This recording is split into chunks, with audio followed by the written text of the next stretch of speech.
আসসালামু আলাইকুম। তো আসলে আমরা আড্ডা দিছিলাম বন্ধু আর আমি মিলে। তো হঠাৎই খেয়াল করলাম যে সূর্য অস্ত যাওয়া অবস্থায় তো আসলে বিষয়টা খুব সুন্দর লাগলো আমাদের কাছে, তাই আপনাদের শেয়ার করলাম। এবং তারই সাথে যে আমাদের গ্রামের যে একটা দৃশ্য, ফসলের মাঠ, ফসল গড়ে তোলার জন্য কাটা হইতেছে ধান, এবং একই সাথে রাস্তার অপোজিটে নতুন করে ধান রোপণ করার জন্য এই যে বীজতলা রেডি করাতেছে।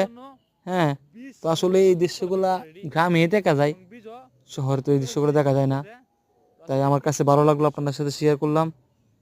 আশা করি আমার চ্যানেলটা সাবস্ক্রাইব করবেন সবাই, ইনশাল্লাহ পাশে থাকবেন। আপনারা পাশে থাকলে আমি ইনশাল্লাহ পাশে থাকবো।